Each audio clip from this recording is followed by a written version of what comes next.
Hey YouTubers, so I was going through my subscription list and I subscribed to a lot of really random people, and one of them happens to be this really cool goth blogger who has a lot of videos about goth related stuff, crafty stuff, cooking stuff, dancing stuff, a really nice mix. And she also talks about her paranormal experiences, and so this got me thinking, well, this is something that I've never really tackled on a blog or a video or anything before, and I wasn't really sure if I wanted to, because I know that like a lot of people have mixed feelings about the paranormal. A lot of people, they don't believe in the paranormal, and that's totally okay too, and that everybody interprets their experiences differently, where one person might interpret an experience to be really negative and almost demonic. Somebody else might take a look at that same experience and be like, well, that was harmless, what was to be feared. So, it's a really difficult concept to tackle, but I want to give it a try because I think it could be really interesting. And if you didn't find me through the video response posted on her video about her paranormal experiences, then, well, you can, I'll put a link to her channel in the description box that's down there somewhere. It's somewhere. Okay, so I have a list so I don't get totally off track, because that's probably what's going to happen, because there's a lot to talk about here. Basically, well, obviously, if I'm making a video about this, I do believe in the paranormal. That means I believe in a variety of stuff. I don't necessarily agree with all the terms that are always used to describe the paranormal, but, like I said, everybody interprets it differently, so there's not much I can do about that. To start off with, let's see. Basically, I think the biggest reason for why I've ever had any experiences kind of circles back to my mom, because ever since she was very, very young, a very small child, she's been really sensitive to stuff like that. And not that anybody believed her, of course, but when she was very small, like 3 or 4 years old, she used to live in this farmhouse. I believe it was the farmhouse.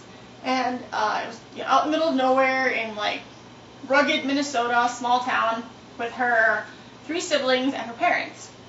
And I believe this is when she still shared a room with her sister, and her parents' bedroom, my grandparents, their bedrooms were connected by an adjoining closet, and this closet door didn't close for some reason going into my mom's bedroom, so it was always open. And one night, my 4-year-old mom, woke up and heard growling coming from the closet. Spooky, right? So she looks into the closet in the dark, and there are these red eyes staring back at her. More than one set of red eyes, a couple sets of red eyes. There are wolves in the closet. My mom had never seen a wolf before. 3 or 4 years old. There was no television in the early 60s, not where they lived anyway. There were no wolves in that part. This is, it's agricultural Minnesota. There are no wolves. Not really. Maybe up north, but not where we're from. My mom had never seen a wolf, much less a wolf with glowing red eyes. But that's what she saw, and that's what she described. And so, naturally, you scream for your parents because you're 3 or 4 years old and you have no idea what the heck is in there. You think it's real. And so, parents come in, they turn on the light in the closet. There's nothing there. There's nothing there. But she saw them. She heard them. They were there. They snarled at her. Her next experience was in the same bedroom, and this one didn't have anything to do with the closet. In this one, she woke up in the middle of the night covered in snakes. We're talking small garter snakes, the brown snakes that are commonly found in fields all over here. But beyond that, large snakes, pythons, boa constrictors, colorful poisonous snakes from like the Amazon. She'd never seen these things before, but she could describe them in apt detail. Like, oh, this snake had like red and yellow horizontal stripes, And you look these things up now, they're real snakes. But my mom's 4-year-old self had never seen anything like that. the scariest thing to me was that she, to this day, now, she's in her 50s, to this day, she can still recall exactly the way they felt slithering on top of her and against her.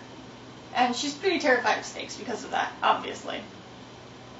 Ironically, she actually likes wolves. Very peculiar. But yeah, so ever since my mom was very young, she's been sensitive to that kind of stuff. And I guess a lot of that right there, I mean, when you've got creepy snakes in your bed with you, and you swear to God they're real because you can feel them, but nobody else can see them.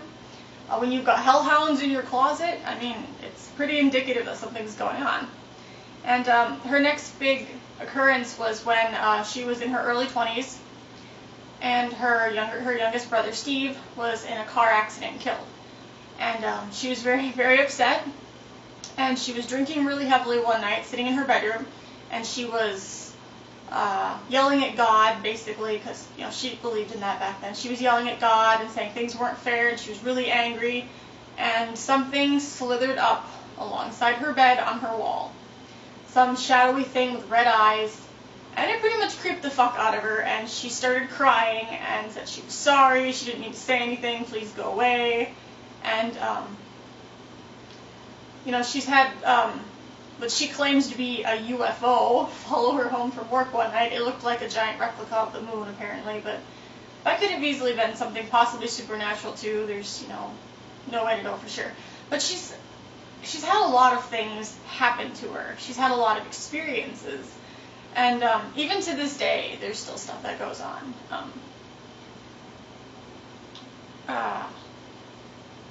For me, it didn't really start until I was like a teenager, I guess, but I think for a lot of people that's kind of how it does start, because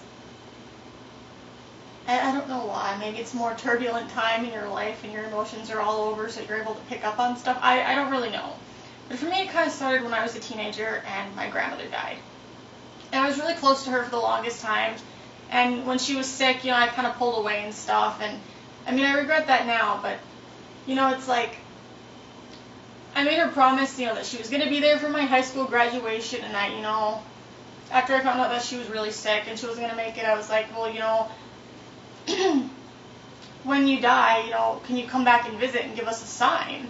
And, she said she would, but there was no way of knowing for certain if that was going to be legit or not. But after she died, about a week afterwards, I would smell her perfume, and then one of the lights in the house would turn on, just like a lamp, which it would just turn on. And I wasn't the only one who had this experience. My mom would smell her perfume a lot too. But we didn't have this in the house anywhere because she was the only one that wore it. And so we would smell it, and then the light would come on, and then after a while the light would go off. And I mean, it was pretty obvious that she had come back to visit. And so, I mean, it was a really comforting feeling to know that, okay, well, obviously there is something after you die. There is something left of you. Even if, you can't really definitively define what it is. It was just still comforting to know that some part of her psyche even remained, and that there was energy there. And it was, I don't know, it was kind of a nice feeling. It was after that I started getting into, like, this is going to sound really horrible to a lot of people, but witchcraft? Yeah, I know. Not the dark stuff. I started off with Wicca, which I don't follow anymore. I'm pretty eclectic now, I guess. I mean, I don't really do white witchcraft. I don't do black magic. I don't really believe that there is a color, I guess. I don't really believe in defining it because everybody's notion of right and wrong is different, and good and evil are relative terms, but, So, I mean, I suppose I would put myself in the gray category. Like, I'm not going to, I mean, cursing is kind of a big deal, I suppose, but not many people, I don't think, are powerful to even pull it off, frankly. But, I mean, if I had to sort of define where I would put myself on the alignment scale, I would put myself somewhere in the gray neutral zone, because while I do primarily, mostly divinatory sort of things. If something really, really horrible happened to someone in my family, I wasn't able to get at the individual who inflicted this pain, I would think that a curse or a hex would be a viable form of punishment. Because I'm a vengeful person. If you fuck with me or someone I care about, I'm gonna get even. It's just the way I am. So I mean, if I do this using magic, or if I do this with my own fist, you know, the outcome's the same, and I'm prepared for the consequences. I don't recommend doing this though if you haven't put some serious thought into it. But okay, moving beyond that, I got into witchcraft, and my path kind of led me towards like Celtic ancestor worship and like working with like the Fae and like more magical entities, I suppose. And so like after kind of getting involved with that, you know, the typical fairy encounters would happen. Like keys would disappear, shiny things would be moved around. If I had to look for something that was really important, I could never find it, and it was definitely not where I put it. But then as soon as I didn't need it anymore, it would turn up. And you know, these things happen normally for a lot of people anyway, but it was massively reoccurring, like all the time. And it was like for the dumbest things, and I would see stuff out of the corner of my eye, like little creatures, and I know this would scare the crap out of most people, but like, I knew what it was, and it wasn't anything more than annoying. But as soon as you like start paying attention to them and kind of give them what they want, then it stops, and that's kind of what happened. So that was off and on for a while, and I had a friend who had a ghost that was attached to her, and we would try to communicate with it every now and then. She lived next to the cemetery in town, so I mean that was kind of a given. She was kind of open to that stuff, so I mean it's really not surprising that something would attach itself to her because she was sympathetic. So I mean there were things that would happen at her house, and they were never really scary, but you know, none of our other friends liked going to the cemetery ever because they knew the kind of stuff that went on there. And yeah, so I mean I've had a lot of encounters and run-ins with stuff, so I wasn't really surprised to find out that the laundry room / back door of my mom's house is a portal, which basically means that stuff comes in and out, and it moves around. We didn't really discover this right when we moved in. Like, it took a while for the activity to really get going, and that's probably because, you know, my mom being the sensitive, you know, there was big energy, there was the opening, and they took it. But basically what happens is there's a certain space somewhere, and it kind of opens up like a door. Kind of like a lot of people would say a Ouija board is a door, you know, to let stuff in and out. I mean, it's a horrible analogy because a Ouija board doesn't actually work like that, but that's kind of the thing, where stuff will just come and go. And so, like, after a while, we would start hearing weird things coming from that part of the house. At night, there would be, like, footsteps and knocks and stuff slamming back there. And I think it was my mom who heard it first, because her bedroom door is really close to that part of the house. So she was in her room one night, and she heard growling coming from outside her door. And I mean, we only have a cat. We don't have any animals that would growl. And so, you know, she got up and she checked it out. There was nothing there. But then my brother heard it late one night too when he was on his way back. Something growled at him as he approached, and that was kind of creepy. After that, there were, like, my mom would see a lot of shadows. I mean, she still does see shadow people in the house all the time, but things would, like, walk past at night, and she'd be, like, on her computer, and she'd be, like, facing the door, and it was dark or something, and she would see something, like, kind of move through that area of the house, thinking maybe me or my brother were coming back, but there was no one there. Sometimes there would be footsteps coming towards that end of the house, and then they would just vanish. So it's like stuff would, like, come out and stuff would go in, and then they were gone, basically. The most current entity that has been hanging around is a black cat. Now, at my mom's house, she has her cat, which is, like, she's kind of chubby, I guess, and she's calico, so she's got all the colors. And then my cat, which is a tiny, tiny black cat. And so for a while, my mom thought that the shadow cat that she was seeing was my cat. But she actually got a full-on glimpse of this spirit cat the other day, and it looks like a normal black cat, an adult cat, just full-on. And it plays with stuff in the kitchen at night. Like, it'll knock things over and chase them around. And she knows it's not any of the actual cats because they're both in bed with her. So we have a spirit cat that's been hanging around, and, like, I mean, I don't know if it's attracted to the cats that are currently there. I have no idea, but it hasn't really done anything bad. The most activity that I've experienced lately, though, is at my boyfriend's house. Him and his family moved up here from Chicago about, well, let's see, he was in middle school. We're out of high school now, so maybe like 10 or so years ago, I guess. And they got the house from this guy who built it himself. He was a cop, and there was like a lot of really shady stuff that, you know, he didn't want to talk about at the house. Like, they used to run a daycare or whatever, and that abruptly stopped after a while, and then he sold the house. And so they don't know if something really weird happened there, but there's definitely something in that house. Like, if you're downstairs in the basement, which is it's like, I guess it's kind of like a split level. You have like the main floor up above the stairs with the kitchen and the living room, and downstairs it's like another living room, and like, so they've got their sectional and their giant TV down there, and then there's like the laundry room and another bathroom and my boyfriend's bedroom.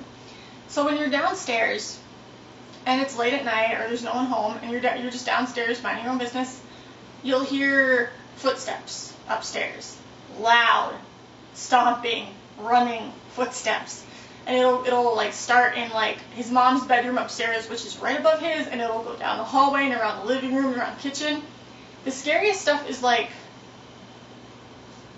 when you're in bed or you're out in the hallway and you hear these footsteps that they start in one room and you can hear them go all the way through the house. Then you hear the footsteps come down the stairs and stop outside the basement door. That's creepy, because you don't know if there's actually somebody there. You don't know if it's like some entity or, you know. But anyway, there's a lot of footsteps.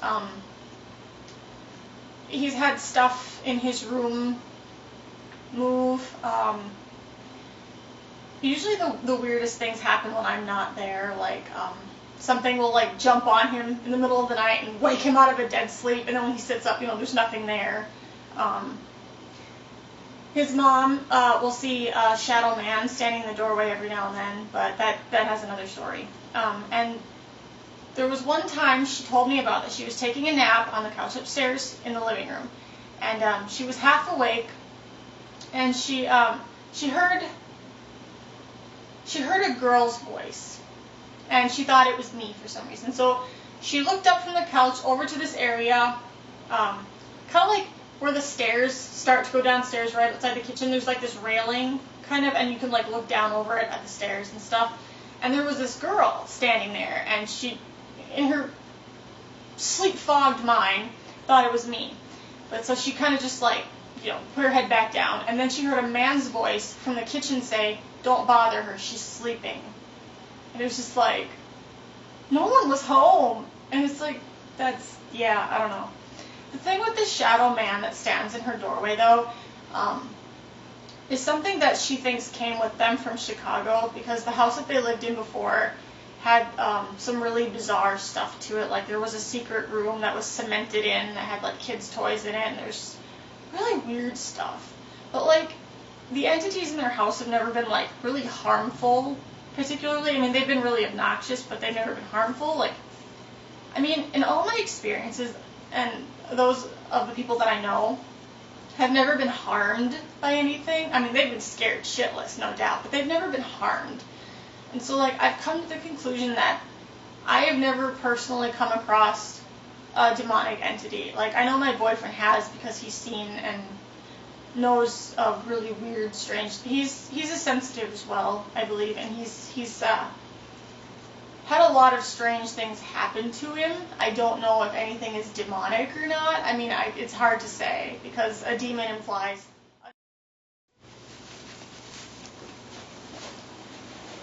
Okay, my apologies. My camera ran out of time and completely stopped recording, and that was obnoxious. Okay, so, in summary, I do not know if any of the entities that I or anyone else I know have come across are demonic. I know that some of them are human spirits, some of them are not human spirits. If you would like a video that where I talk about my feelings on how to categorize the paranormal, if you find that something like that would be interesting, hey, let me know, because I have a lot of my own really fascinating ideas, I suppose, because, like, you know, I'm really fascinated by all things paranormal. I'm really fascinated by spirits. I've done a lot of reading, and regarding shadow people and their possible origins and intentions. I know a fair amount about modern interactions with the Fae. So I mean, if you're interested and you even want to know more about like my weird, goofy, spiritual, witchy path, I'm more than happy to talk about it if you guys are interested. So yeah, in retrospect, lots of crazy stuff. Yeah, none of it terribly bad, in my opinion. So like I said, I'm posting this video as a video response to Kaz Loves Bats, a video about her ghostly encounters. I totally encourage you to do the same if you want to make a video about like the paranormal and your experiences. I mean, I think it would be really fun if we had like this whole list of videos where everybody talks about their stuff. So yeah, I totally want to hear what you guys think about her stories and my stories. If you have anything else to contribute, I'd be more than happy to hear it. So yeah, I hope this didn't scare you at all. I mean, I didn't really go into any graphic detail about any of my experiences at all, so you should probably be okay. But yeah, so anyway, stay sharp, kids, and sleep with the light on, huh?